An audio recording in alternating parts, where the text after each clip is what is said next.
Okay, it's not. It never has been since this country formed.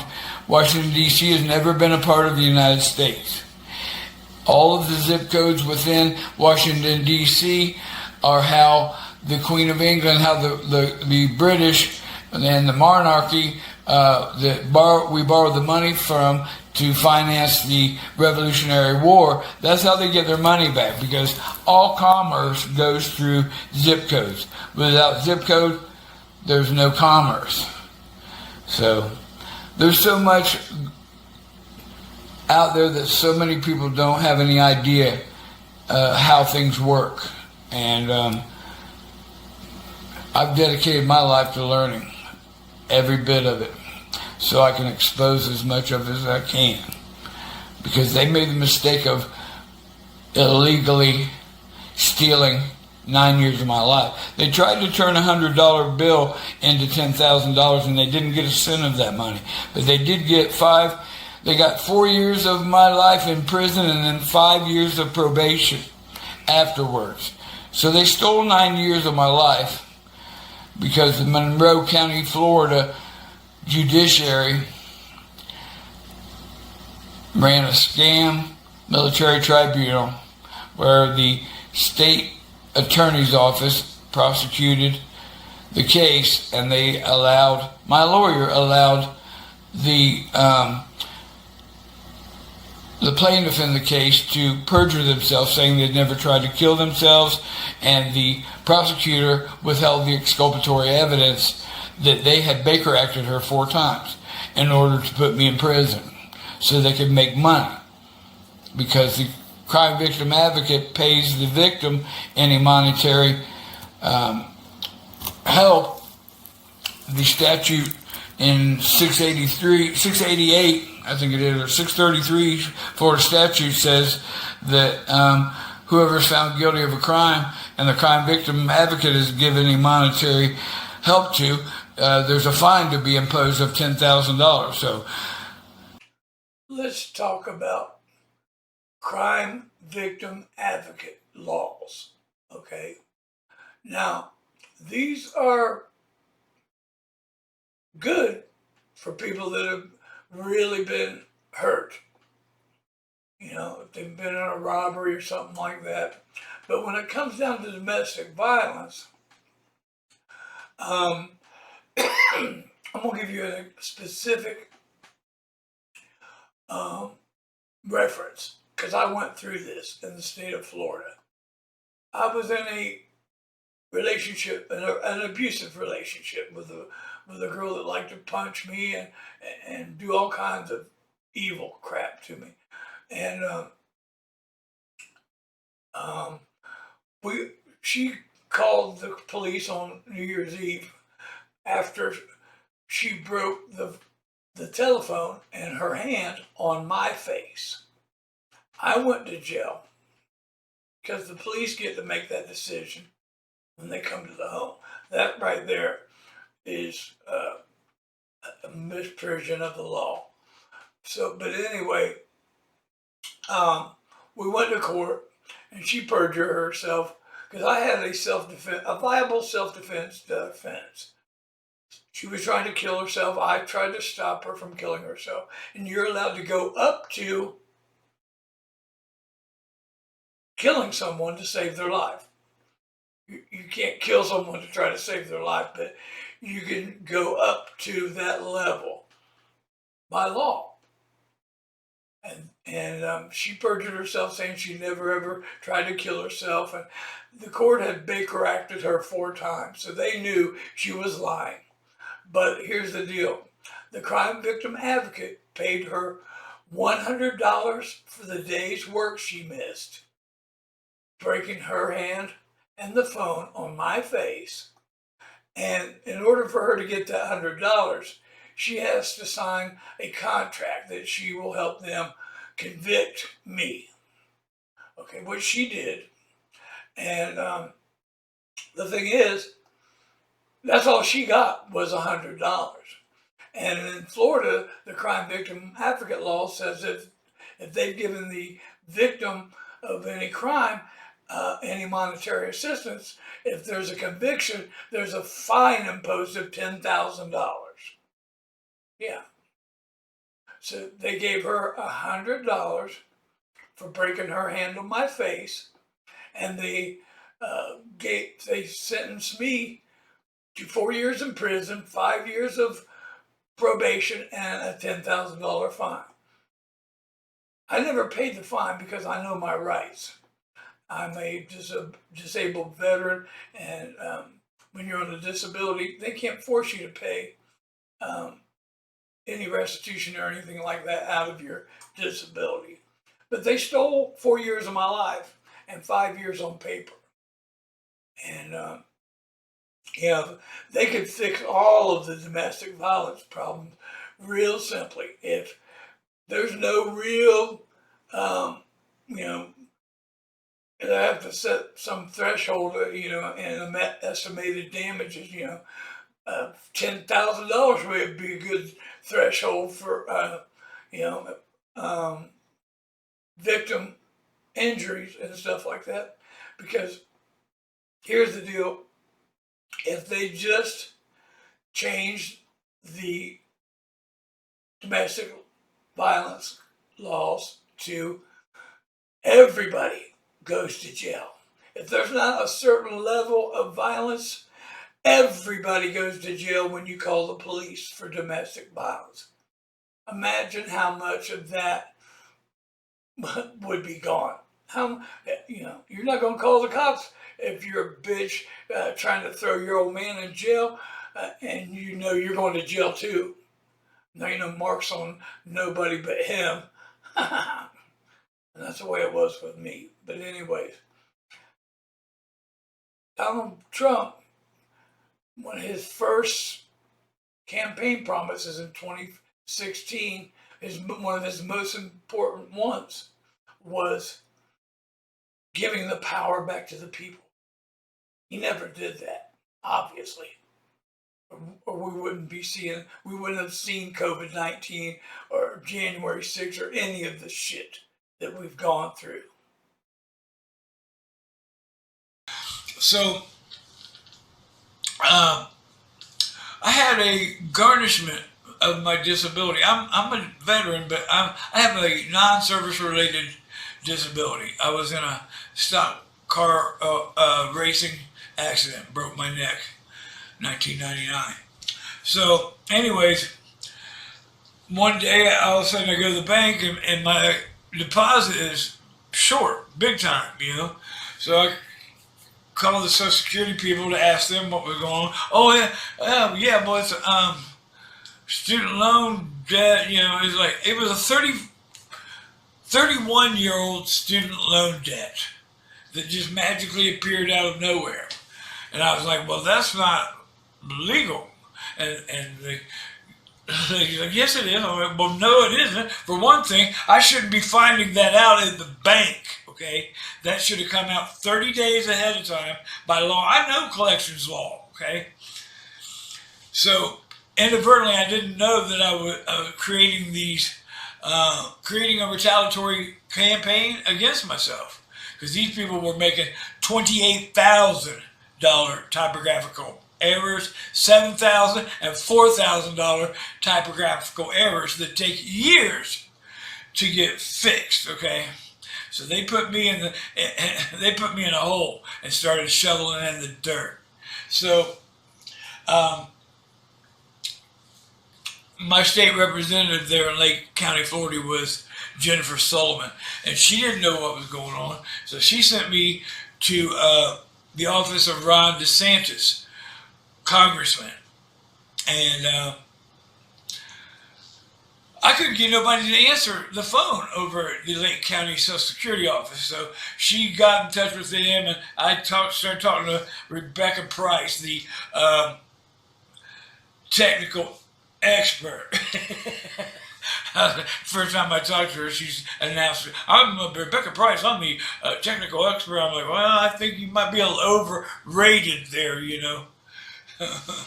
But anyways, so by the time Ron DeSantis' office got my this unlawful garnishment stopped, I was homeless. I've been homeless for 4 months. I there's another component to this. I filed, I put $1,750 in escrow and fought this bullshit eviction. And I'm waiting for the notice to come, from the clerk of court, a certified notification to appear at the hearing. But instead, I have the sheriff knocking on my door 7 o'clock in the morning saying, you got 24 hours to get the fuck out. So I went to court and they threw me out. Okay? We'd already been to mediation and all this stuff, and they threw me out and gave that piece of shit landlord my $1,750. Threw me on the street with nothing. And now that the judge wasn't presiding over the case, I went back to her office. I said, what the hell is this, And she said, well, we've been telling these people that they need to fix this law.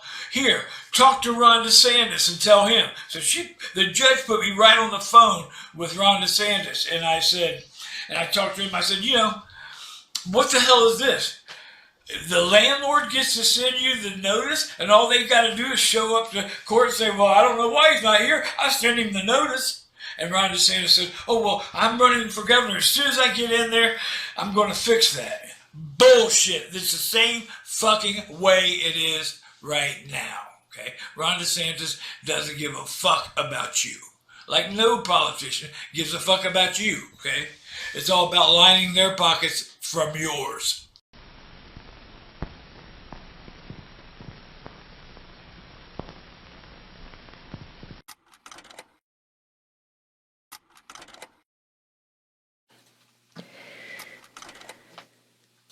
Hello, everybody. I'm trying very hard to not just be super angry. And I actually recorded this entire video earlier, and I was just so mad. I had to stop and take a break and think about it and come back. Because what I'm about to talk about, I don't even want to do a video on. I don't want to have to do this video. I wish this wasn't the reality. I actually just wish this wasn't what was happening, but it is. This is what is happening. While our aptly titled Department of War is over here making jokes about directed energy weapon dominance now, because, back in the day, if you'd have said they have directed energy weapons, people would have said, wow, you crazy conspiracy theorist, where's your tinfoil hat? You nutter. But now they're just openly making jokes about that. How they got directed energy weapons, they're trying to scale them up, and really just sending out on their official social media accounts the kind of propaganda you would expect to find on the walls in the background of the movie version of George Orwell's 1984. Just straight up. An America that's just swarming with drones in the skies, flying over the Statue of Liberty under constant surveillance by a standing army that's constantly at war, just like the founding fathers always intended. And our president just proposed a $1.5 trillion budget for the government's largest agency in fiscal year 2027. This will allow us to build the, quote, dream military that we have long been entitled to, and more importantly, that will keep us safe and secure regardless of foe. Do we have any understanding, Todd, about what is the definition of a dream military and what that would include? We don't. And so to give you an idea of just how batshit insane that figure is, it's not just 50% higher than current levels, which were already nearing $1 trillion, and something that this nation hasn't seen since World War II, but more than any other country on Earth by far. Larger, way larger than Russia and China's budgets combined. And even Forbes is now saying this will make America weaker at this point. But of course, all the politicians who make kickbacks from these defense companies are commending Trump, as if anyone has even explained why this agency, which has never once been able to pass an audit, even a single time ever, should be given an amount of money so absolutely cartoonish that it's nearly impossible to visualize. But hey, that's fine. It's not like they're closing U.S. airspace without notice because they've used directed energy weapons to shoot down party balloons or anything. Is the airport totally closed? Apparently.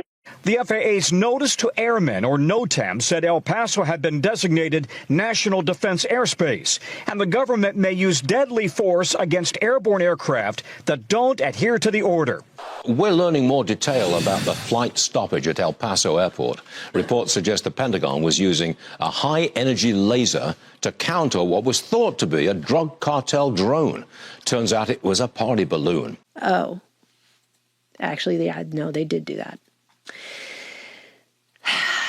As we transition into the darkest level of police state nightmare of any dystopian story you've ever read or watched in your entire life that make George Orwell's 1984 look like a Saturday morning cartoon, and I'm not even exaggerating right now, we can't even get our attorney general to answer basic questions that are so simple a child could understand them about the Epstein files and why we aren't even seeing a shred of accountability.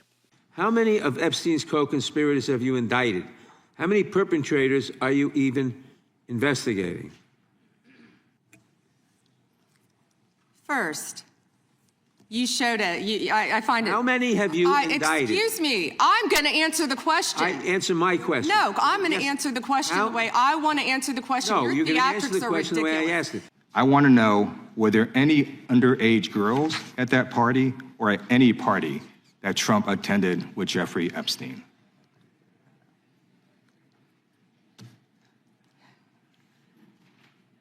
This is so ridiculous, and that they are trying to deflect from all the great things Donald Trump has done. This cover-up spans decades, and you are responsible for this portion of it. And that's now, where the I want to know, at transparent- what point did the FBI and the DOJ decide that Lex Wessner was not a co-conspirator? Because our Epstein Files Transparency Act requires you, please put it back on the screen, please, to release the internal decision about whether to prosecute him or not, and it's not in the files, and it's not in the files for any of these other men. Time of the gentleman has expired. May she answer? And he's a hypocrite because he voted against the ban that we were talking about on deep fake AI porn. Only 2 people voted against it, and you were one of them, hypocrite.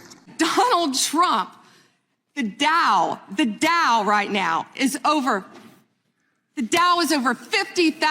I don't know why you're laughing. You're a great stock trader, as I hear, Raskin. The Dow is over 50,000 right now.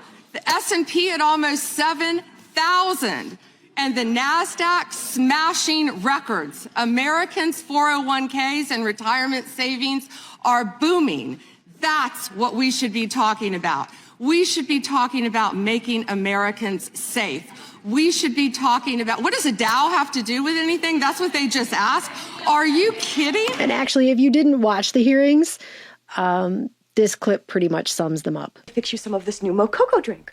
All natural cocoa beans from the upper slopes of Mountain Nicaragua. No artificial sweeteners. What the hell are you talking about? Who are you talking to? Can't use the stock market as a distraction from the redacted files because we're all broke. Do you not understand that? That's how bad of a lawyer the Attorney General is.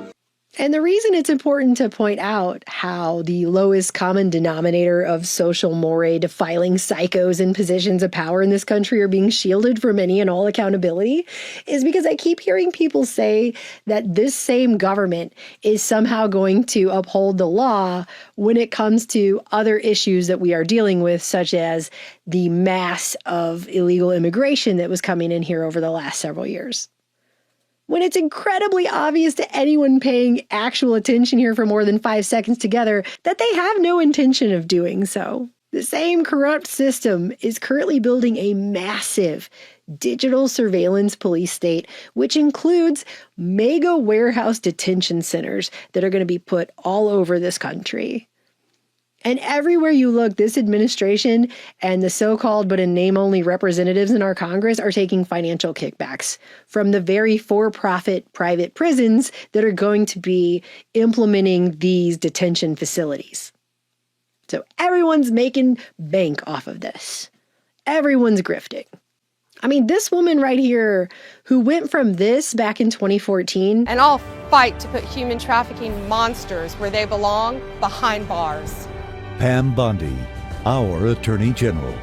To this yesterday. Have you apologized to President Trump? Also failed to disclose her extensive conflicts of interest, including the fact that she was in recent years a DC lobbyist for tech firms like Amazon, but also for a company called Geo Group, which just so happens to be one of the largest for-profit private prison companies in the world. CoreCivic and Geo Group, the two publicly traded companies that have come to dominate the private prison industry. Private prison companies, mainly Geo Group and CoreCivic, are champing at the bit at their prospects for big profits in 2025. It's no secret that corporate America values lining their shareholders' pockets over any other values. But what happens when the model of profit-seeking over all else gets wrapped up in an industry where the bottom line is dependent on millions of human bodies? In the towns we went to, private prisons had come to define the local economy, almost like a factory town in the past era. Contrary to factory towns, those factories were producing things, right? Producing cars, etc. Here, they're not producing anything. When we think about the operation of these jails, what folks in that community will say is, yeah, but there's good jobs. Up to that point, I had never even heard of for-profit prisons. So I just needed a job, needed to work. Geo Group was the first corporation whose PAC maxed out donations to Trump's campaign, donating millions to the president and to members of our Congress. And when you know it, but last summer, Geo Group not only got their $4 million EPA lawsuit quashed, where they were charged with some 1,100 violations for failing to protect workers at one of their California immigration facilities from a known toxic disinfectant that they were spraying all over the place, but they've also now received over $1 billion and counting in government contracts to implement these detention facilities for this massive, sweeping immigration situation that's happening in our country now. Go ahead and ask yourself why it is that it's totally legal somehow for the same corporations that stand to benefit in federal contracts to spend millions of dollars on political contributions to the president and to our representatives. Like, how is that even legal? Go ahead and ask yourself. I have no idea. For those with short memories, you might recall that it wasn't always called the Geo Group, just by the way. It rebranded in 2003 after significant scandals. It used to be called Wackenhut, as in a subsidiary of that Wackenhut. The very Wackenhut that Spy magazine in 1992 referred to on its cover as the CIA's CIA, or the Shadow CIA.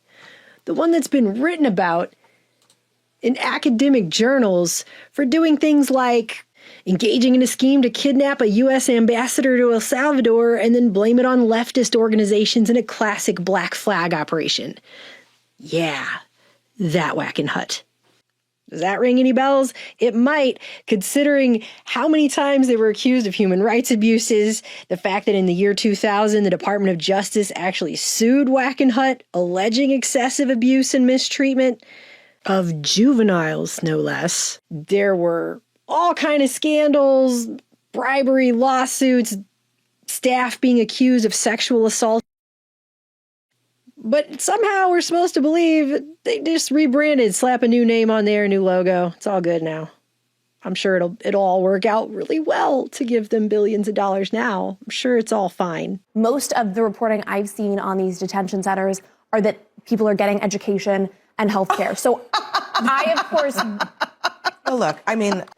So it's 2026, and like every other aspect of the eldritch abomination from the deep that is our corrupt system, ICE is now the highest funded U.S. law enforcement agency, with a budget that is larger than the annual budget of all other federal law enforcement agencies combined.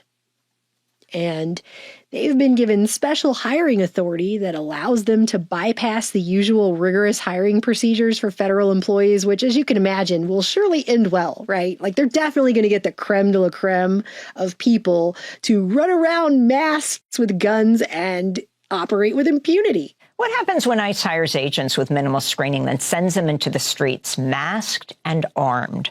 I handed in my resume, which was, I did a skills-based resume. I'm a veteran. I served 2 tours in Afghanistan. So on the surface, the resume looked pretty good. Had a very brief interview, took all of 6 minutes. They didn't ask very many questions. And then I left, assuming I would never hear back, because I'm a very Googleable person. I have an unusual name. I'm the only Laura Judith on the internet. And I make no secret of how I feel about ICE and Trump and all of it. So I was not expecting several days later to receive a tentative offer. I missed it in my inbox and it sunk to the bottom, which means that I never filled out the paperwork they requested. I never accepted the tentative offer. I never filled out my background check paperwork. I never signed the affidavit saying I'd committed no domestic violence crimes, none of it. A few weeks later, I got a message from LabCorp saying that ICE wanted me to do a drug test, and I went ahead and did that. I was pretty sure I wouldn't pass. I'd partaken in legal cannabis 6 days before the test, but why not waste some of their money, right?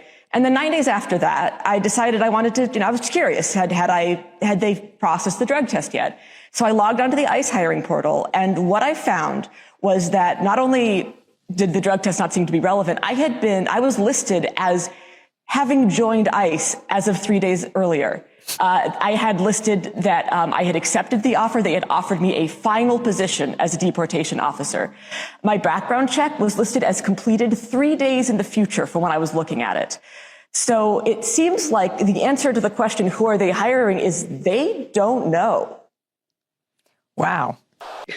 Which is a situation that is now getting so bad, it's led even the Brookings Institution to write that they have outpaced accountability. That's a direct quote, outpaced accountability, with reports of unchecked misconduct, including the use of excessive force, illegal detentions, and sexual assault.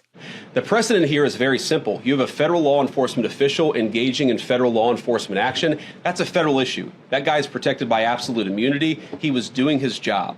While you have mainstream media outlets like Fox News quick to jump on the bandwagon of dramatic reports like this one, where they claimed an ICE officer who opened fire was ambushed with a shovel and a broom by 3 illegal immigrants during a traffic stop, because, just by the way, ICE is now doing traffic stops. Federal agent ambushed and beaten in Minneapolis and then shot one of the attackers in the leg. DHS says the attack happened while the Immigration and Customs Enforcement officer was arresting an illegal immigrant and was forced to defend his life. That makes 2 incidents in 1 week requiring action deemed by the federal government as justified. What they weren't quick to report on, that case just got dismissed by the government due to, and I quote, newly discovered evidence in this matter is materially inconsistent with the allegations in the complaint affidavit. Materially inconsistent, of course, being a lovely euphemism for it was all made up. But do you think Fox News is going to report on the government dropping the case with the same breathless outrage with which they reported on the false allegations to begin with? Probably not. I've learned that Homeland Security officials have come to FEMA staff and told them to limit the use of the word ICE in their public messaging and social media posts when talking about the storm. What they are worried about here is that by posting something like, watch out for the ICE, that it's going to become an opportunity for a meme. ICE, which is now increasingly being referred to by analysts and critics as the president's personal roving paramilitary force, has apparently been instructed by a secretive internal DHS memo that it's totally okay to enter people's homes without a judicial warrant in direct violation of the Fourth Amendment of our Bill of Rights, as 2 whistleblowers came forward to disclose last month. This just into our newsroom in the last half hour. According to a memo from the acting ICE director obtained by the Associated Press, immigration officers can enter homes without a judicial warrant. They claim it's okay to simply use what is called an administrative warrant, which, just to be clear, is nothing more than an internal DHS form signed off on by an immigration officer. So, not a judge. So despite the use of the phrase administrative warrant, this form is just a form. It's not actually a court-ordered warrant, but a bureaucratic semantics argument that they're using to skirt the Bill of Rights and the Fourth Amendment.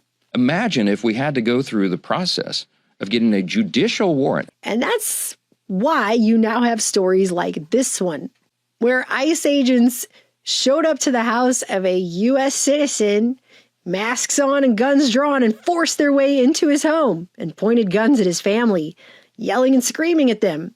They didn't show a warrant, they just broke down his door. Just take me out there without any clothes on, unless only the blanket. under my grandson's blanket, cover me, take me out there to the car. They didn't say anything that was wrong. They tried to take a photo of me, but I didn't want to, right? This person's been a U.S. citizen for decades now. They basically showed up into his house with guns drawn, broke his door down. He tried to get his identification, and they told him they didn't want to see it. And as his 4-year-old grandson watched and cried, he was led outside in handcuffs in his underwear with nothing more than a blanket wrapped around his shoulders in Minnesota in the winter.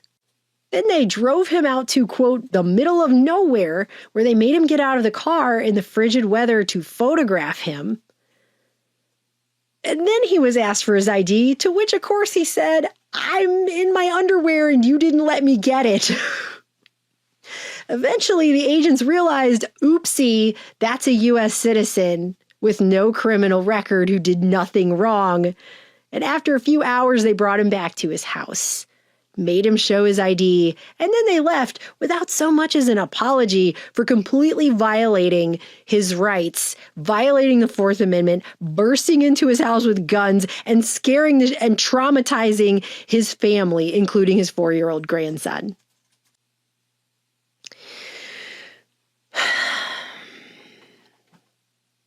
And if it happened to him, it can happen to you. It can happen to anybody. Oopsie, wrong house.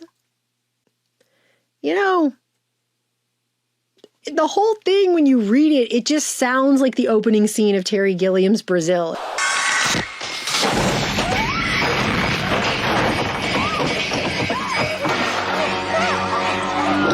Buttle Archibald, residing at 412 North Tower, Shangri-La Towers, has been invited to assist the Ministry of Information with certain inquiries. Sign here, please. That is your receipt for your husband. Are you okay? We're Department of Works. Nothing to worry about. Right, it's Tuttle downstairs who can worry, eh? Tuttle? His name's Buttle. There must be some mistake. That was a movie and supposedly a parody of a potential Orwellian future, which is sad because now we're living in that parody. We're living in that Orwellian future. How much time would that take? We don't have enough judges. We don't have enough time. The whole reason we have a separation of powers government is so one branch can put a neutral check on another branch to maintain the balance of powers so that all the power does not get concentrated in one branch that's just acting as if it is all three branches instead of the branch that it is limited to the powers that it's supposed to have by the Constitution. So the whole reason you have a judicial warrant is so that the agency that's issuing the warrant is not also the same agency signing off on it and executing it. And, you know, general warrants were one of the things that contributed to the American Revolution, just by the way. I know they don't teach a lot of the real history of what happened there in schools, but one of the problems was exactly that. That exact thing. On the long train of abuses and usurpations that's listed in the Declaration of Independence, you actually have sending hither swarms of officers to harass our people. That's one of the things on the list. In fact, actually, I could go through that entire list of things and I could add multiple things from that list that are happening right now in our country right now. There's several things on there that are occurring at this time. Of course, somebody said, you know, this government is the one the founders warned us about. And I would argue, no, this one's worse because they're using directed energy weapons to shoot down party balloons and then shutting down airspace over it. But that's the thing. You have people who still support this. They're supporting this level of police state. As if somehow amazingly turning our country into a digital gulag where government agents don't respect the Bill of Rights at all, even remotely, in any way whatsoever, is somehow going to save America. No, it's so illogical and makes no sense at all. They're destroying what's left of America right now. That is what this is. That's what we're living in right now. That's what they're doing. They're destroying what's left of it. That's one of the only things that's left that actually makes this country worth a damn. And they are trampling all over it in the most blatant of ways possible. Every time I've ever complained on this channel about unconstitutional behavior out of this government, it has never been to the level of this. This is so bad and so dangerous to every single one of us here. president deserves a big A for restoring order at the border. DHS touting the lowest number of illegal border crossings since 1970. But Trump deserves a D for the brutality of his deportation campaign. Agents wait 14 seconds, then blow out the bedroom window. I do have issues with maybe the way that he has conducted the attempts at deportations. Seems needlessly cruel. If you care at all about liberty or freedom or the Bill of Rights or your inherent rights or the rights of your family and friends, if you care about any of that stuff at all, and to prove what I'm saying, I would like to read to you now this court transcript dated February 3rd out of a U.S. District Court in Minnesota. This really brings it home what is actually happening. If you read this document, and I will put the links to these court documents in a pinned comment below so that you can go read the whole thing if you want. It's actually not that long of a read. So this is a show cause hearing that the judge called, and it starts off with, it concerns the compliance with court orders, not policy, just compliance, nothing else. The judge says, I've had so many issues with non-compliance in just the past week that I had to call this hearing. So the judge says, first of all, I just have some general comments. I hope everybody here agrees and acknowledges that a court order is not advisory. It's not conditional. It is not something that any agency can treat as optional while it decides how or whether to comply with the court order. The authority exercised by the court is derived from Article 3 of the Constitution and is not by dint of the party's agreement with the ruling itself. That authority under Article 3 only has meaning if the court orders are obeyed, adhered to promptly, fully, and in good faith. That obligation matters most where liberty is at stake. Detention without lawful authority is not just a technical defect, it's a constitutional injury that unfairly falls on the heads of those who have done nothing wrong to justify it. The individuals affected are people. The overwhelming majority of the hundreds seen by this court have been found to be lawfully present as of now in the country. And I'm going to repeat that. I'm going to repeat that sentence. The overwhelming majority of the hundreds seen by this court have been found to be lawfully present as of now in the country. So they're detaining people who are here lawfully. That's not illegal immigrants. Okay? All the stuff that Fox News and these other Newsmax and whatever about all the illegal immigrants, how come, if that's the case, the overwhelming majority of what's being seen in this U.S. District Court are people who are here lawfully? Explain it. Someone should explain it, because that's not what's supposed to be happening, is it? So then the judge says when a release order is not followed, the result is not just delay. In some instances, it is the continued detention of a person the Constitution does not permit the government to hold and who should have been left alone. That is, not arrested in the first place. You all, that's the respondents, represent the United States, and that carries obligations with it. The DOJ, the DHS, and ICE are not above the law. Well, they're not supposed to be. They do wield extraordinary power, and that power has to exist within constitutional limits. And I would add, it has to exist within constitutional limits because the Constitution is the only thing that gives any of this government any authority whatsoever, although DHS is not a constitutional agency to begin with, is it? No. But any power and authority this government gets has to derive from the Constitution to be legitimate. Otherwise, they don't have legitimate authority. So if they're not going to follow the Bill of Rights and the Constitution, their authority is illegitimate. That is what that is. That's the whole way this country was founded. The whole way this country began was by defining where legitimate authority comes from and where it does not.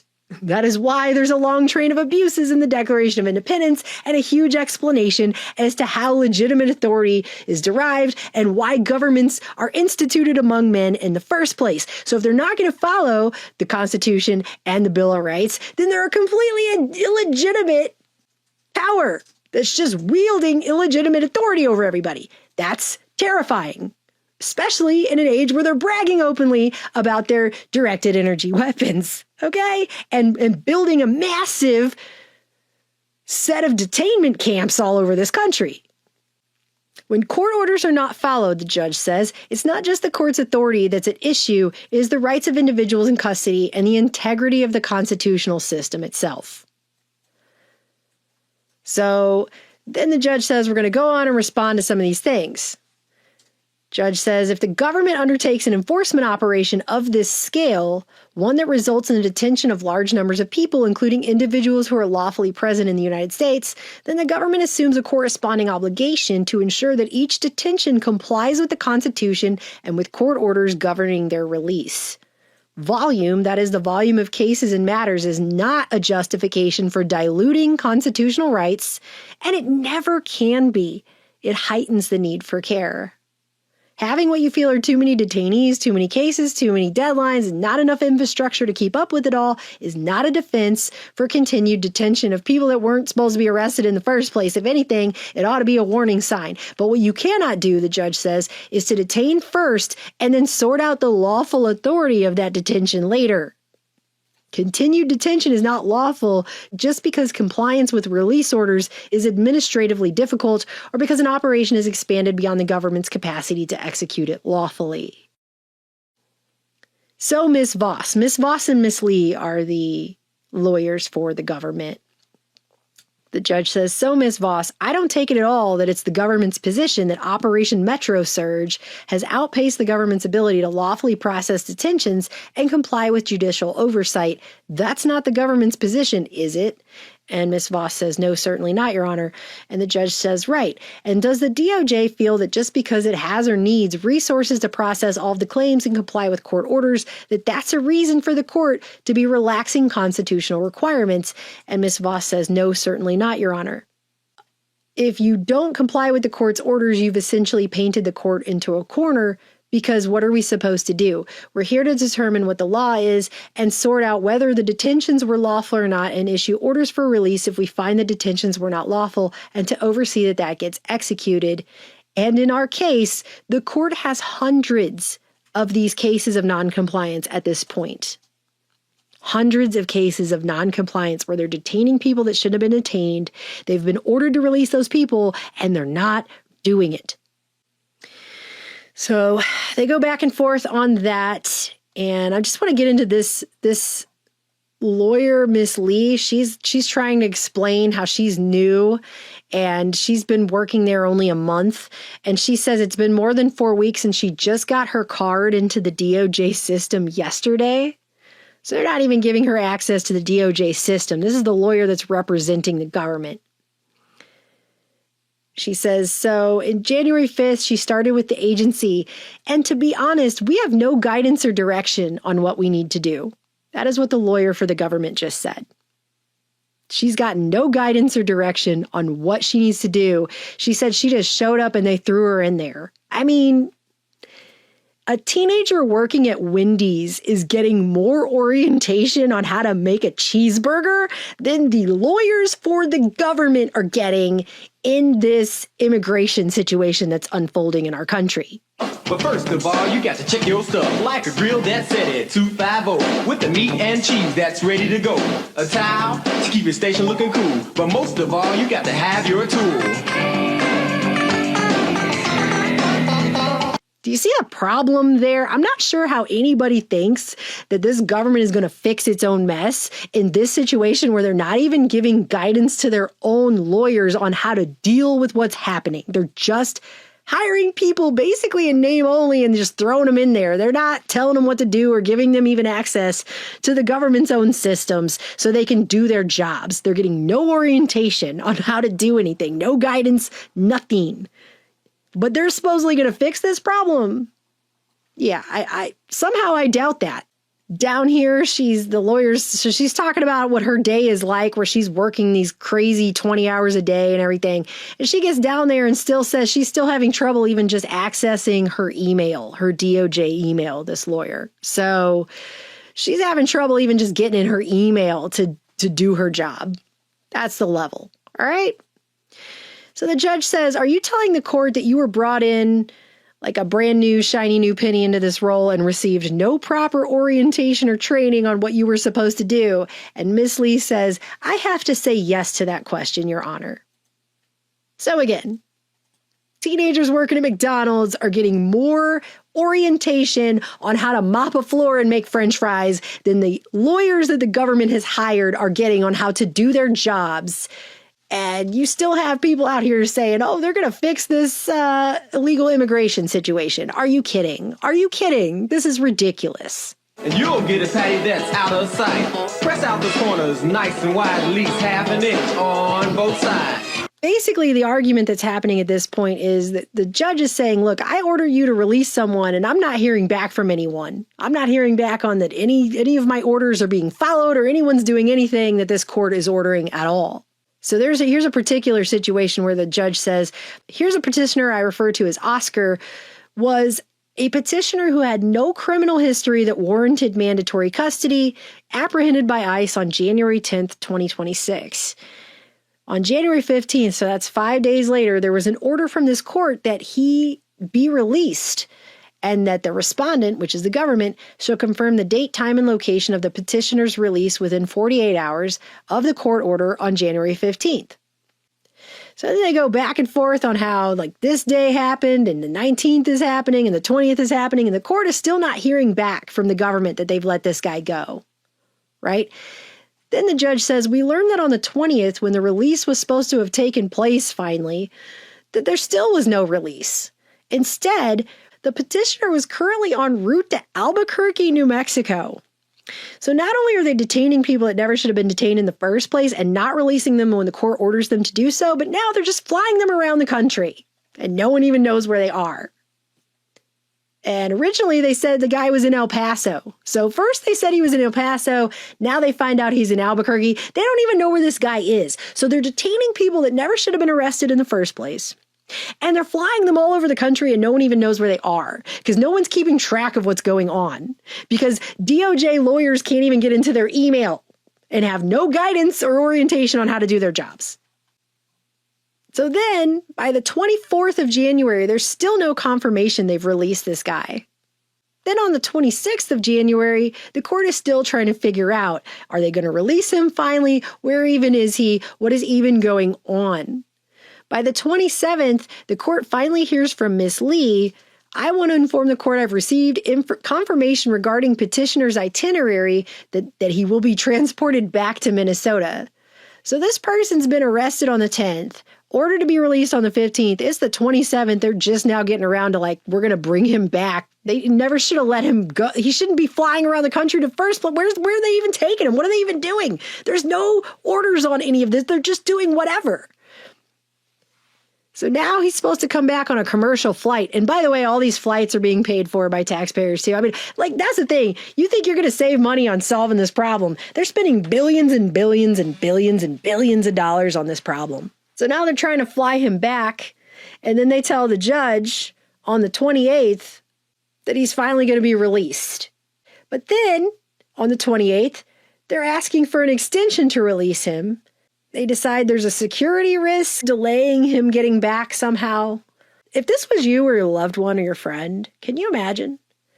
You weren't supposed to be arrested in the first place. Weeks are going by. The government is flying you to detention centers and all around the country, and no one's keeping track of it. You're lost in some system that's not even following any protocol.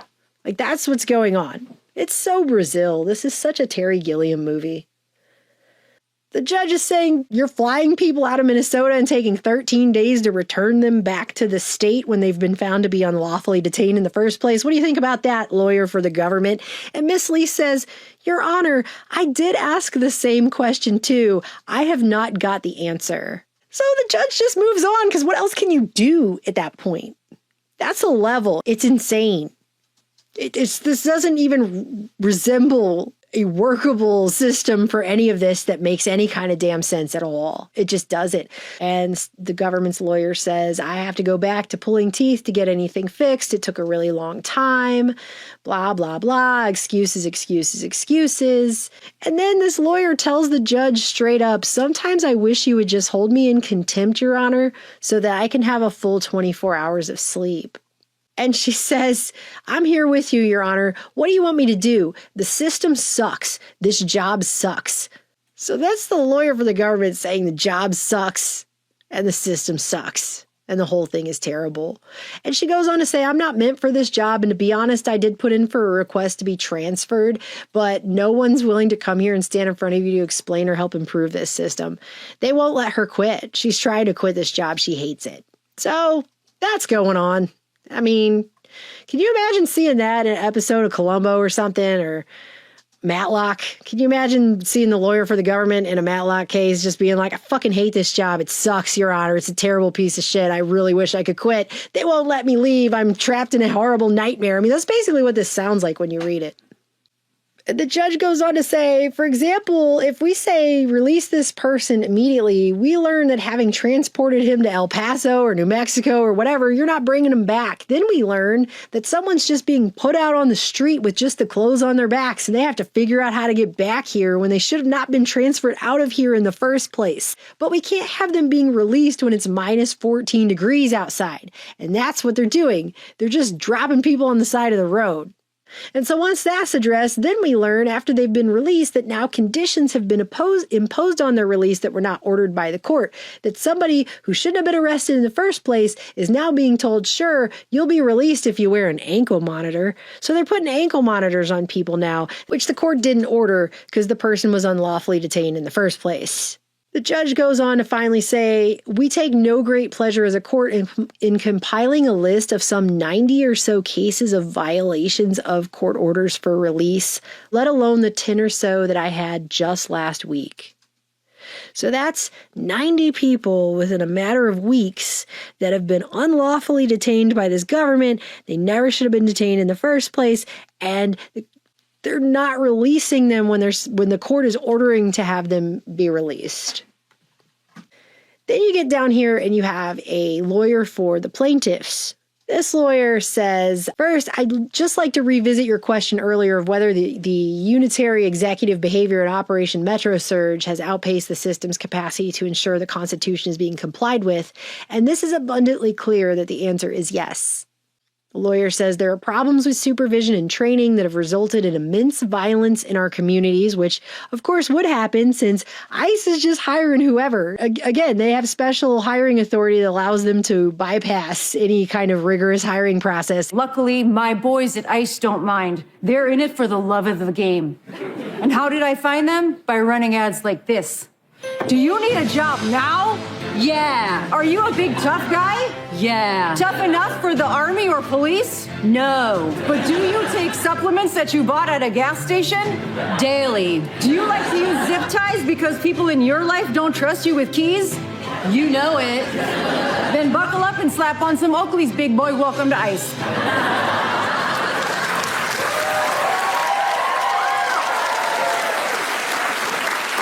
Does that answer your question?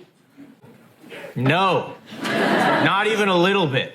It's pulling teeth for the counsel of the government to get her own client, that's the government, to fix these constitutional violations. It should not be pulling teeth to get compliance from the government with the Constitution, is the most basic sentence that anyone could ever say. And yet here we are. It's being said in this court document by a lawyer in 2026. Detain first, find authority later is exactly their strategy, and we've seen this from all of our cases where there's no warrant, no probable cause, and most of the clients, they report that the government, upon detaining them, have no idea who they are. They're pulled over for how they look, or for where they are, or any number of things that don't amount to probable cause under the U.S. Constitution. And then she says she really hopes that the judge reads one of her client's declarations because it articulates just how horrific this experience is for you to be detained when you didn't do anything wrong illegally and then just kept there and not knowing if you're ever going to get out or not. But his affidavit, she says, just really shows what it's like to experience that, and in ways that were personally for me sickening to read as his attorney. That he was without food, he was without clean clothes, he was subject to physical danger, both through reckless driving of ICE agents transporting him from one location to another, to watching people screaming in pain with medical neglect. That the conditions of his confinement included eating food that he conflated with dog food, that people are being treated less than human, and that all of this was happening while he had a court order for his release because he was unlawfully detained. Meanwhile, he's sleeping on the floor if he gets any sleep at all. He's being lied to. He's being denied access to phone calls to his loved ones and his attorneys.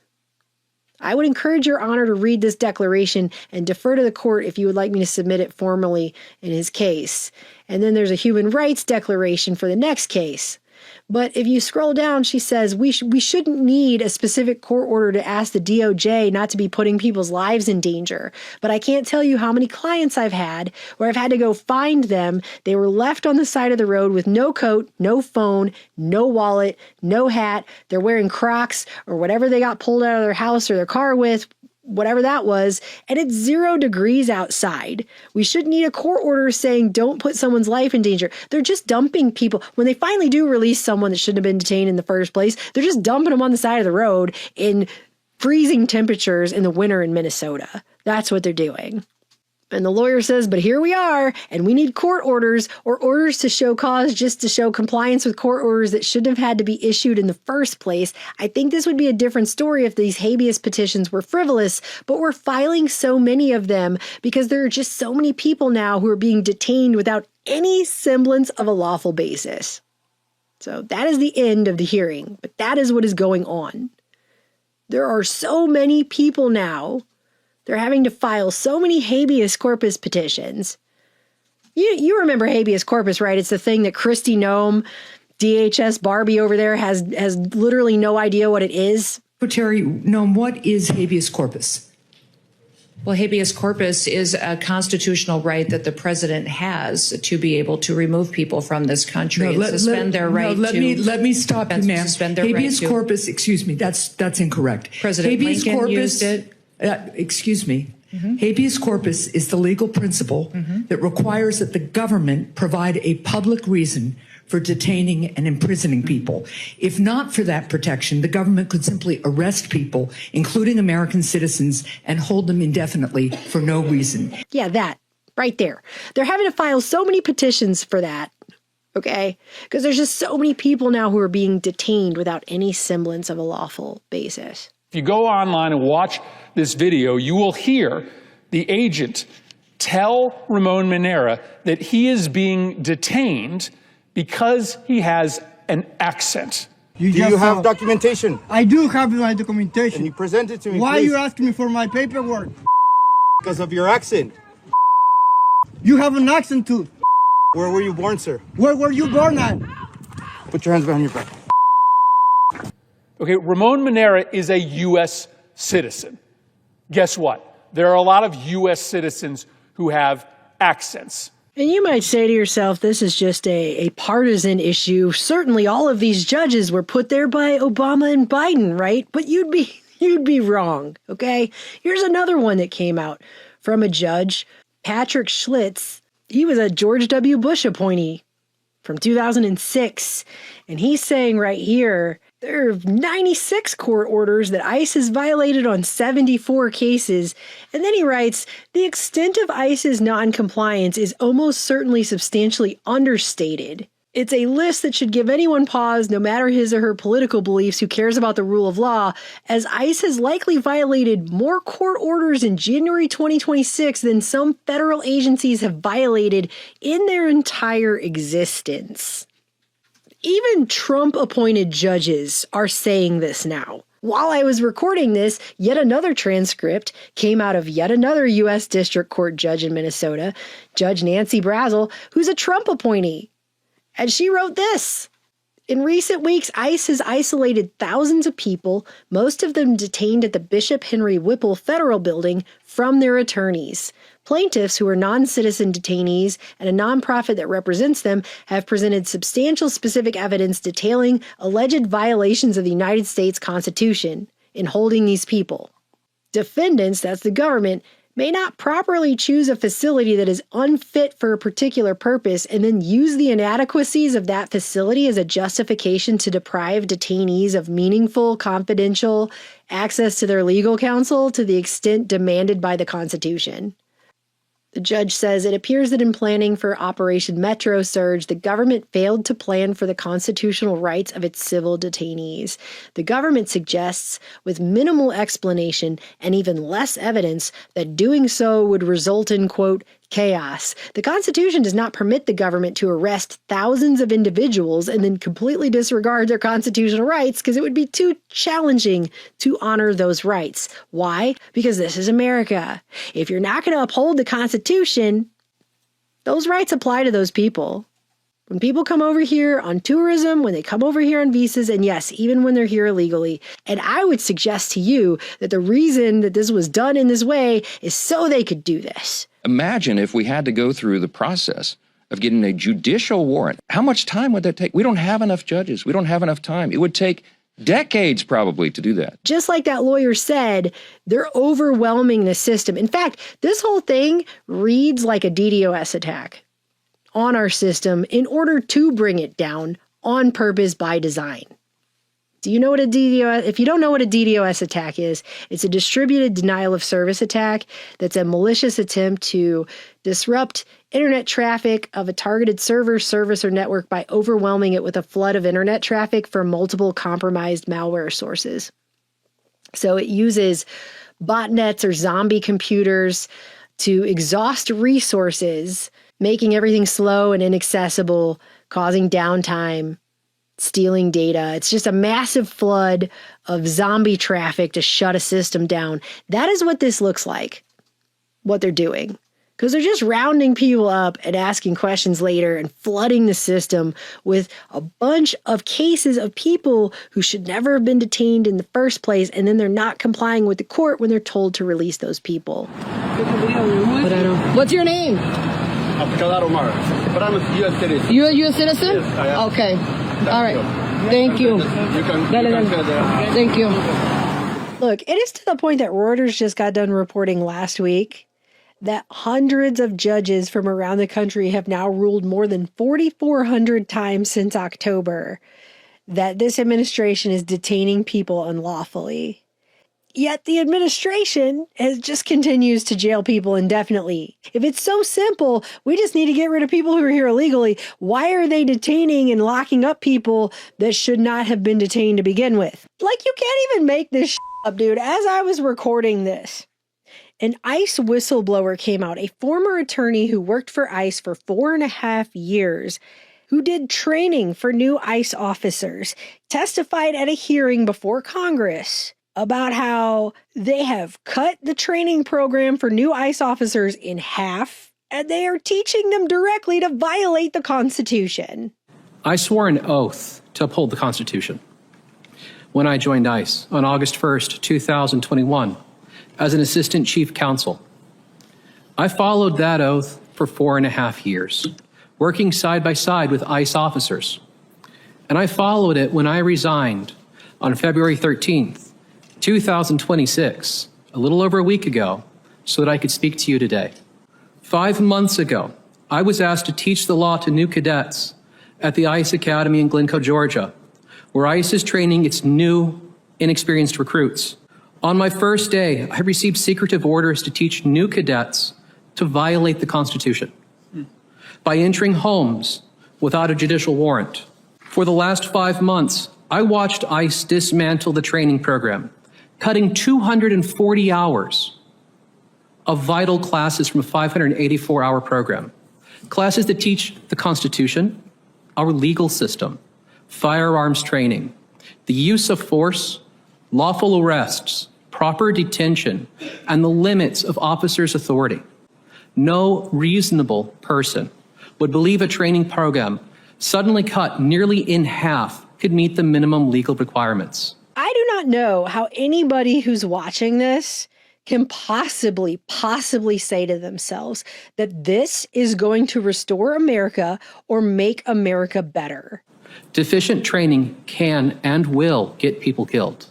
It can and will lead to unlawful arrests, violations of constitutional rights, and a fundamental loss of public trust in law enforcement.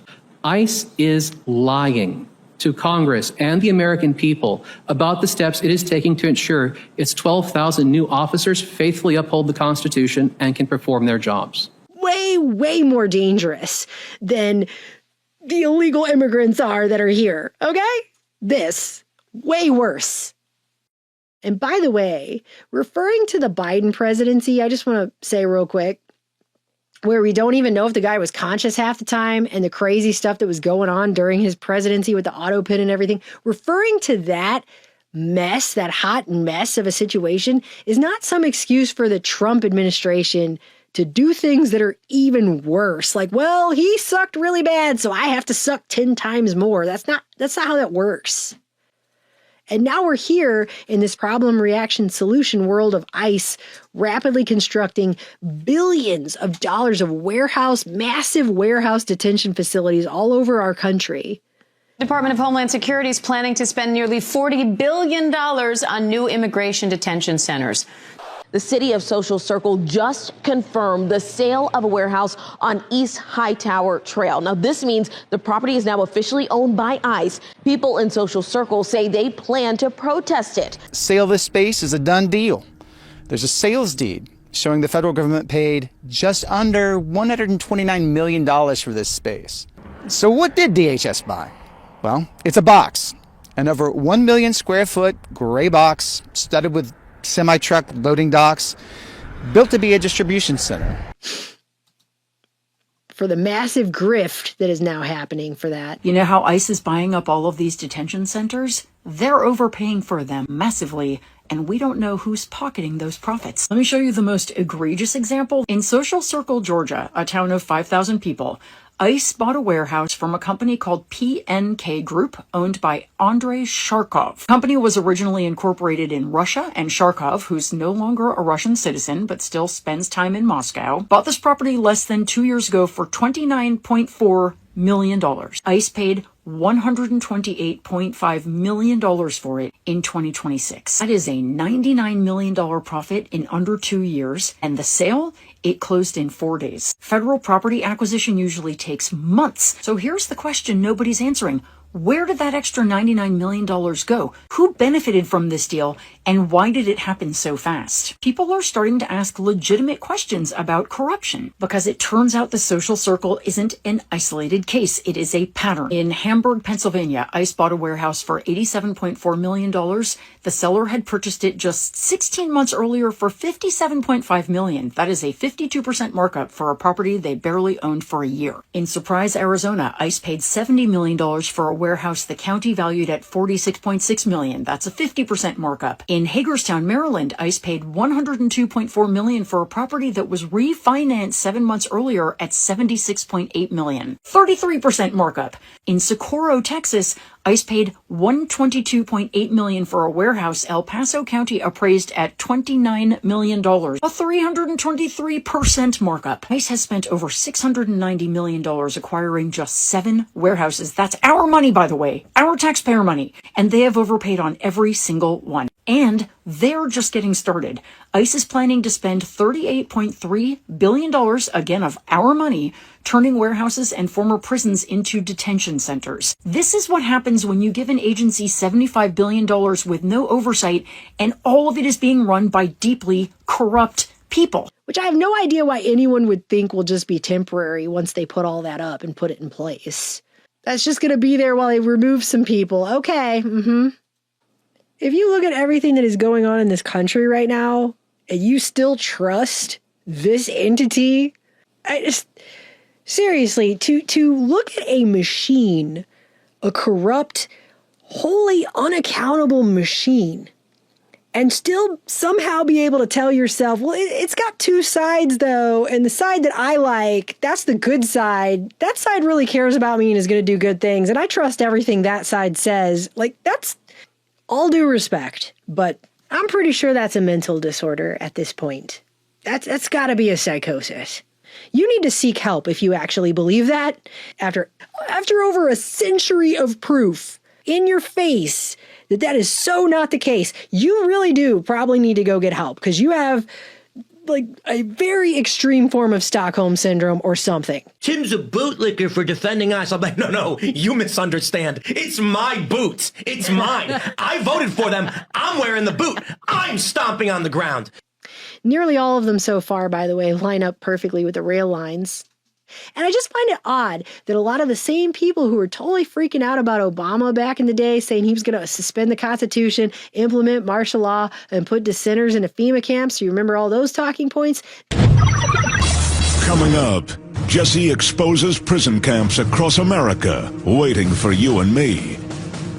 They're somehow totally fine with this situation right now, and that's okay somehow. I don't get it. I really, truly don't understand it. I'll give you a quote. We're a third world country now. You want to know why? I'm an expert. I've been to them. I spent 17 months in Southeast Asia while the draft dodger was playing golf, right? You know how I know we're a third world country? Because in third world countries, they have the military doing their police work in the cities when you walk around. I was in the Philippines the day Ferdinand Marcos declared martial law and went under dictatorship. We went from nobody to a guy with a machine gun on every corner. That's what happens in a dictatorship. In comes the military. That's what's happening here. So once more, I just want to call everyone's attention back to Rex 84. What was that, you might ask? Rex 84B, short for Readiness Exercise 1984 Bravo, was a classified scenario and drill developed by the U.S. government to detain large numbers of U.S. residents deemed to be national security threats in the event that the president declared a national emergency. Colonel North, in your work at the NSC, were you not assigned at one time to work on plans for the continuity of government in the event of a major disaster? Mr. Chairman. I believe that question touches upon a highly sensitive and classified area, so may I request that you not touch upon that, sir. It utilized the pretense of a sudden massive influx of undocumented immigrants from Mexico and Central America, does any of this sound familiar, to justify the creation of detention centers and the potential suspension of the Constitution and civil liberties to lock up thousands of U.S. citizens deemed to be subversives or national security threats, including anti-war protesters and activists. I was particularly concerned, Mr. Chairman, because I read in Miami papers and several others that there had been a plan developed by that same agency, a contingency plan in the event of emergency that would suspend the American Constitution. And I was deeply concerned about it and wondered if that was the area in which he had worked. I believe that it was, May I most respectfully request that that matter not be touched upon at this stage. So right now, while they're getting everyone acclimated to roving masked paramilitary gangs doing daylight snatch and grabs without bothering to determine if they have any legal justification for grabbing that person in the first place, you can imagine how awesome it feels to hear ICE Acting Director Todd Lyons during a recent U.S. Homeland Security Committee hearing make the claim that they're not creating a database to track protesters. Those people practicing this First Amendment right, photos of them, data taken, they're not being placed in any kind of a database? There is no database for protesters, sir. One of your officers in Maine said to one of the individuals protesting, "We're going to put your face in a little database." It's not illegal to record. That's what we're doing. Yeah, why are you taking my information down? Because we have a nice little database. Oh, good. And now you're considered a domestic terrorist. So We're videotaping you? Are you crazy? What does that mean? Do you have a little database of Americans? No, sir, we don't. Then what do you think your ICE agent was doing to this individual when he said those statements? I can't speak for that individual, sir, but I can assure you there is no database that's tracking United States citizens. Only to turn around and read in Reuters that they are exactly doing that exact thing, that they indeed are tracking the names of protesters in an internal database. Two ICE officials who asked for anonymity to speak to Reuters said the agency has been tracking the names of protesters in an internal database for several months. They say the database contains names, photos, actions that provoke suspicion, locations, and license plates, and that the effort was intended to spot patterns that could lead to charges. Or to find out that Homeland Security is increasingly using undercover techniques to infiltrate and interact with social media users in order to collect intelligence and target individuals in new documents that leak a program called Masked Engagement, which allows Homeland Security officers to assume false identities and interact with people on social media, to befriend them and join closed groups and gain access to otherwise private postings, photographs, friend lists, and more, which is now being used by over 6,500 field agents and intelligence operatives to, I guess, monitor U.S. citizens even more than they were before. Or that ICE agents in Minnesota detained a Marine Corps veteran at gunpoint, sampled his DNA, scanned his face, and cloned his phone, all without a warrant. Because that's exactly what is happening now, and it's exactly what Rex 84 sounds like. We're basically living in the reality of that drill now. This is a recipe for disaster. This is a recipe for civil war. You cannot take the last vestige of what even matters about America and destroy it and then say to yourself that's somehow going to fix it. It's not. We put them through a range of scenarios where we could test, do they understand when they can enter a home or not? Do they understand when they can make an arrest or not? And if they showed that they did not know that, we could fail them and send them back and make them try again and demonstrate their knowledge. And if they failed twice, out of the academy. But today, no matter how badly a cadet does at those practical exams, no matter how many mistakes they make, no matter how egregiously they violate the law during a practical, we graduate them. Because this is a recipe for destroying America completely. That is what this is. And oh, just by the way, they are stockpiling weapons. They have given these people so much money. The new report just came out from freaking Adam Schiff. I can't even freaking stand Adam Schiff. But it doesn't even freaking matter because the report itself stands on its own basis. And he put out a report about how they're now doing $144 million in weapons and ammunition and military-style accessories to give to these ICE officers who aren't even getting basic-ass training. DHS told the public that new cadets receive all the training they need to perform their duties, that no critical material or standards have been cut. This is a lie. These people are standing out in the middle of the street in jungle fatigues like it's the Vietnam War. Do they think they're blending in? Is that camouflage for Main Street USA over there? Because it isn't. And they're giving them $144 million in weapons and ammunition accessories just in Trump's first year. For an agency that a whistleblower who worked there 4.5 years as an attorney who trained these people, who was training new cadets, straight up says they have cut the training on the safety usage of said weapons.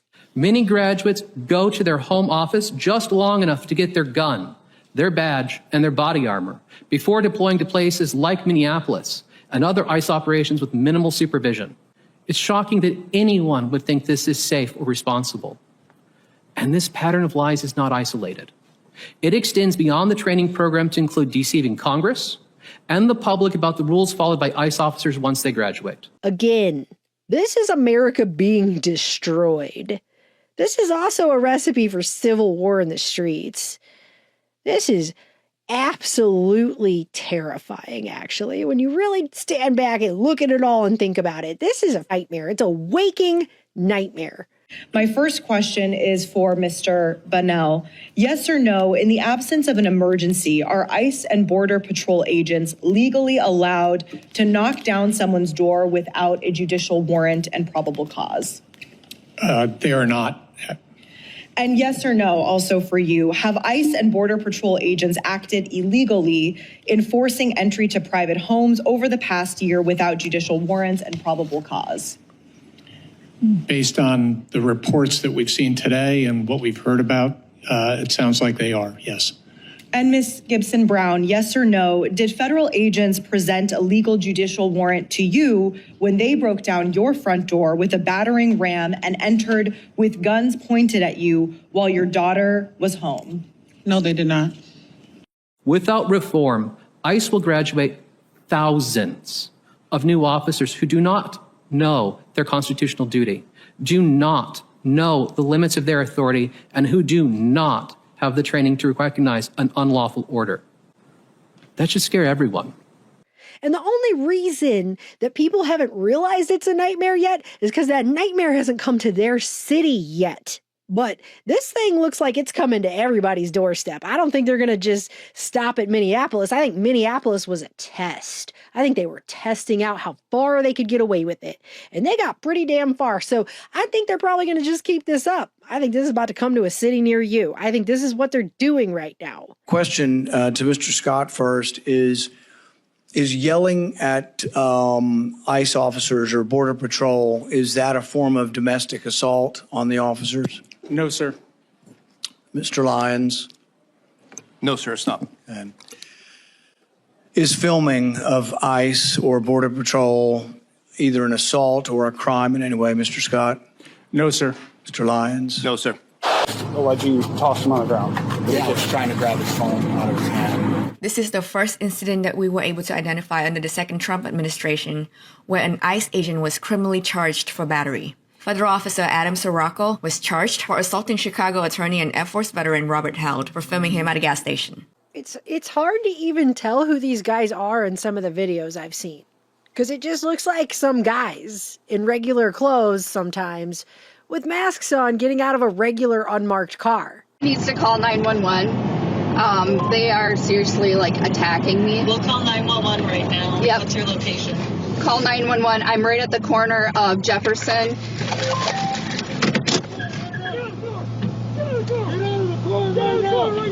Nope. No, I will not. I will not get out of the car. No. No. I will not get out of the car. You guys, I need CEOs here now. Get out of the car. No, I will not get out of the car. You can't do this. Get your hands off of me. Get your hands off me. Get your hands off me. I am not doing shit. I am observing. I am observing. I have not done anything.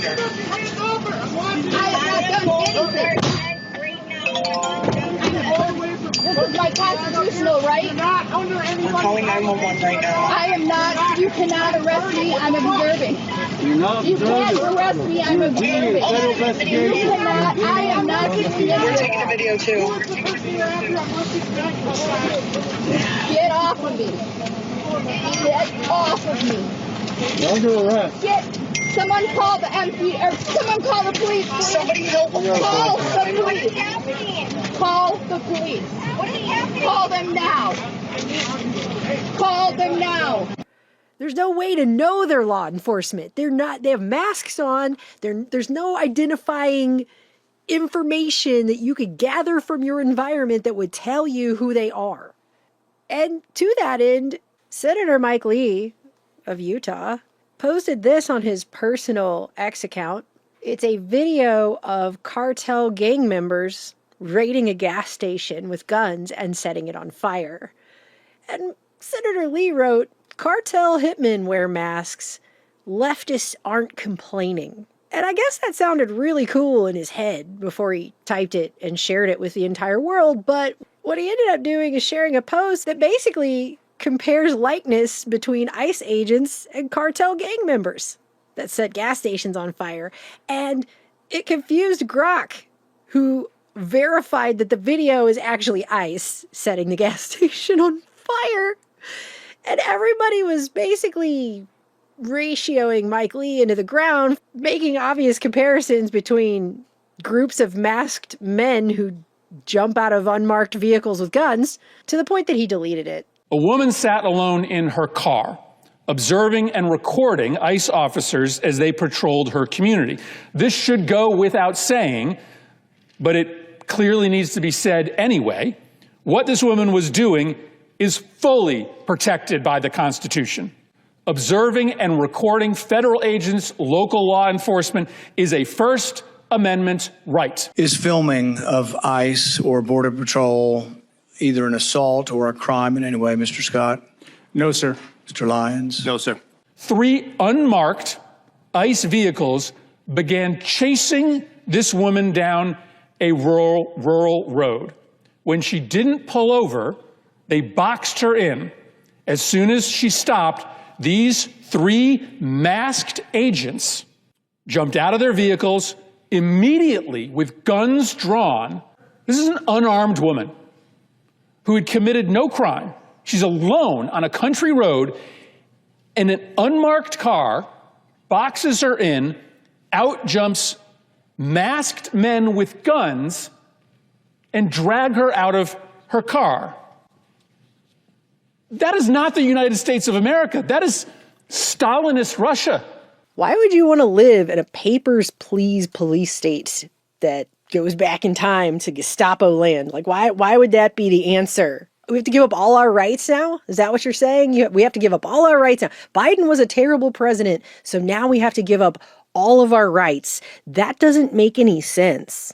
And I don't know anybody. The only people I've seen supporting this are probably bots on social media, but it's bots who say things like, well, as long as you comply, yeah, just comply. Just get down on your knees and lick boots. It's my boots. It's mine. I voted for them. Yeah, just get down on your knees and comply and lick some boots and let all your rights be stripped of you completely until you're just a total slave subjugated to this government and its roving, untrained paramilitary gang, I guess. That should scare everyone. Then you'll be fine. Except, you know what? Even the people who lick boots in every dystopian movie and story I've ever read and seen, they don't end up so well either. Because guess what? The system doesn't actually like bootlickers all that much. Those people are the most easiest people to trample because they're licking boots. ICE can now draw a digital line around your neighborhood and see the location of every phone inside it. As thousands of federal agents deployed to cities like Minneapolis, an exclusive report from 404 Media reveals the surveillance tool they're using to hunt people down. It's called Weblock. Here's how it works. An agent draws a shape on a digital map, a city block, a workplace, or a protest site. The system instantly pulls up the history of every mobile phone that's been inside that shape. It shows where you sleep, where you work, and who you spend time with. It creates a pattern of life analysis to predict your next move. They don't need a warrant. They don't need a subpoena. They just buy the data from apps installed on your phone right now. The AI surveillance mission creep that's going on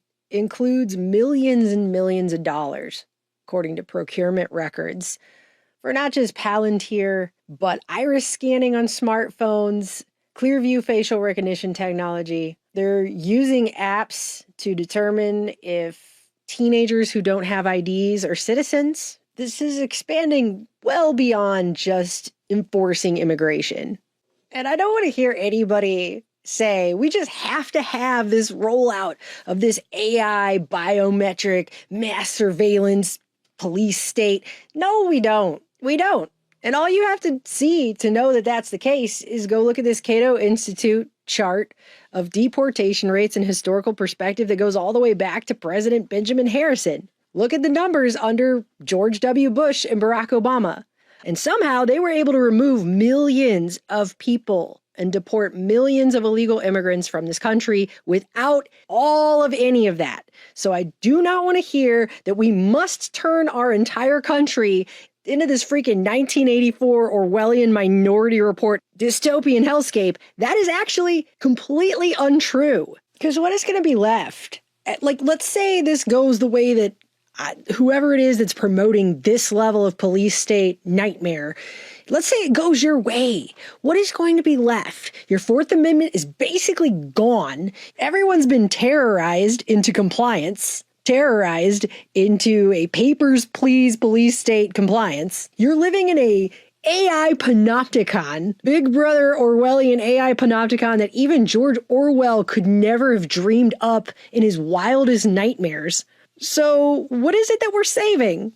See, I can't even hardly do a report on this. It makes me too angry. We are justifying the destruction of our own country right now. Problem sucks, but the solution is so much worse. It's so much worse.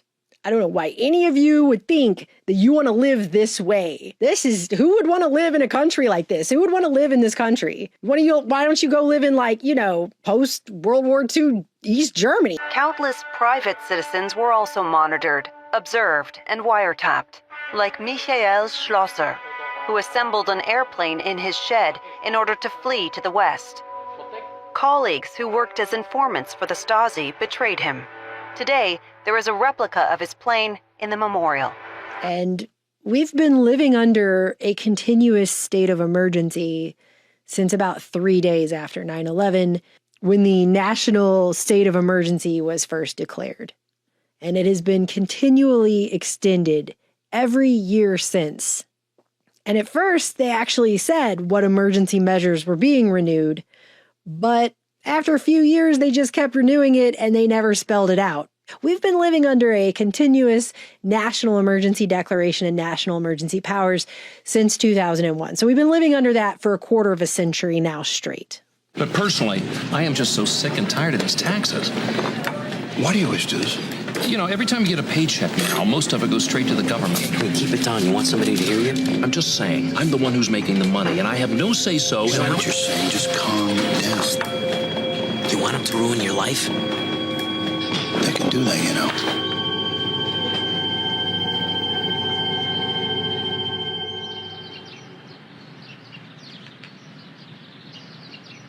Excuse me. I can't seem to find these anywhere. Huh.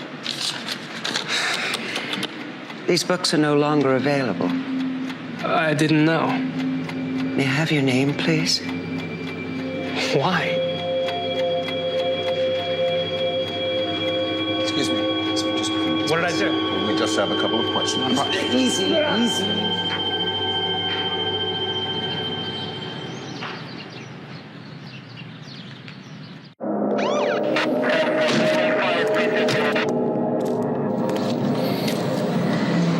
Step out of the car. Open up the trunk. Check inside. Hands on the car. Bingo. Got it.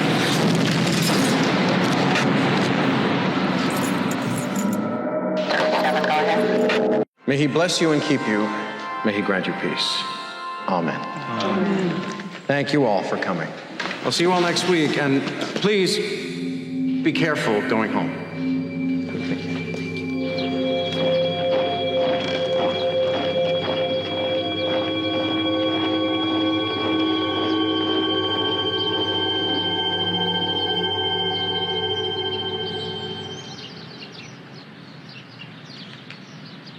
Because the real truth is this: if our future, our society, isn't based upon something that actually matters, a foundation of something that actually matters, like inherent rights and individual sovereignty, which is the best ideas the West ever had, that's what got supplanted here.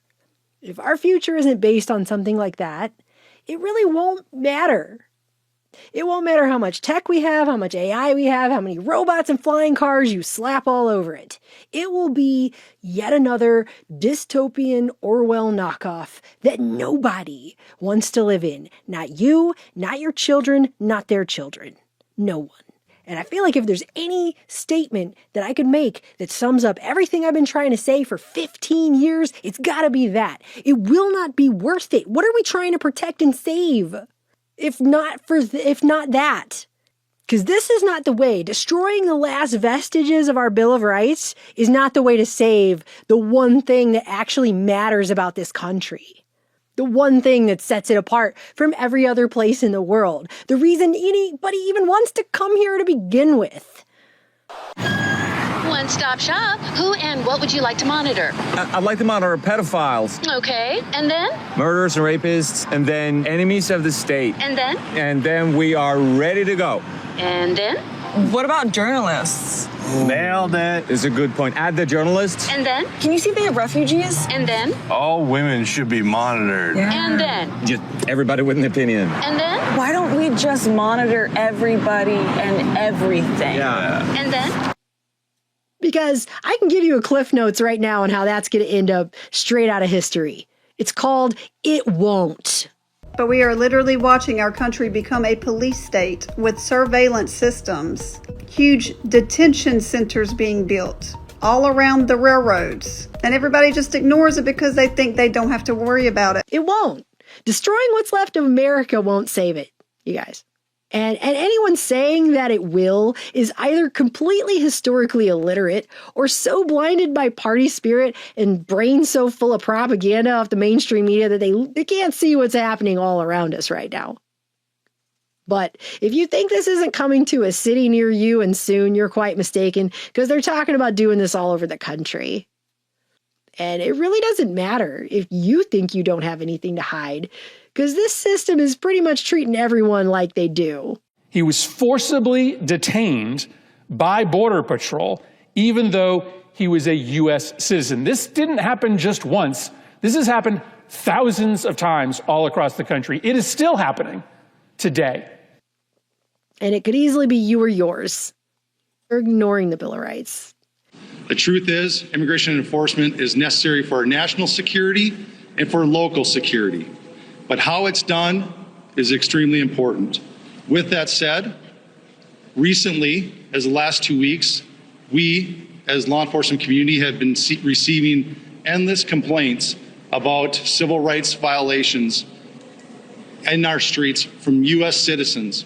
They're being stopped in traffic stops or on the street with no cause and being forced to demand paperwork to determine if they are here legally.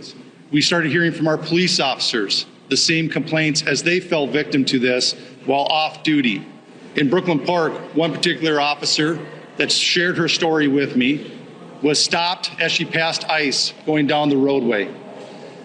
When they boxed her in, they demanded her paperwork, of which she's a U.S. citizen and clearly would not have any paperwork. When she became concerned about the rhetoric and the way she was being treated, she pulled out her phone. In an attempt to record the incident, the phone was knocked out of her hands, prevented her from recording it. The officer had their guns drawn during this interaction. The officer became so concerned they were forced to identify themselves as a Brooklyn Park police officer in hopes of slowing the incident and de-escalating the incident down. The agents then immediately left after hearing this, making no other comments, no other apologies, just got in their vehicles and left. I wish I could tell you that this was an isolated incident. In fact, many of the chiefs standing behind me have similar incidents with their off-duty officers. We know that our officers know what the Constitution is, they know what right and wrong is, and they know when people are being targeted, and that's what they were.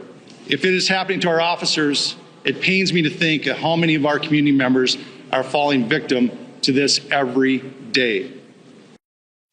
And while Congress is trying to catch up, introducing legislation that attempts to ban ICE from using facial recognition technology, this whole situation that we're seeing unfold in our country right now, in the 250th anniversary year of the signing of the Declaration of Independence, from the Epstein files release to the burgeoning digital police state, once again, just comes off as a massive DDoS attack in the physical space to bring down our easily corruptible human government so they can replace it with whatever new system is that's coming next, the AI technocracy or whatever the hell it's about to be.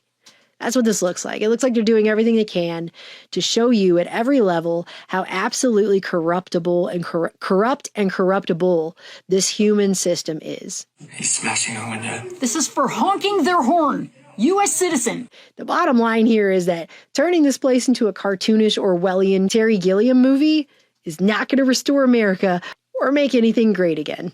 And we absolutely cannot ignore the reports of physical and sexual abuse that are occurring at these facilities. I'm the daughter of a Vietnam combat veteran who fought during the Tet Offensive. He paid the rest of his life in Agent Orange and PTSD. And this is not what my father fought for. It's not what he would stand for. I feel much safer with undocumented immigrants than I ever will with ICE agents. They are not welcome in my community. As ICE detention center would be a stain on Wilson County and a stain on the stall of anyone who doesn't do everything they can to stop it from happening.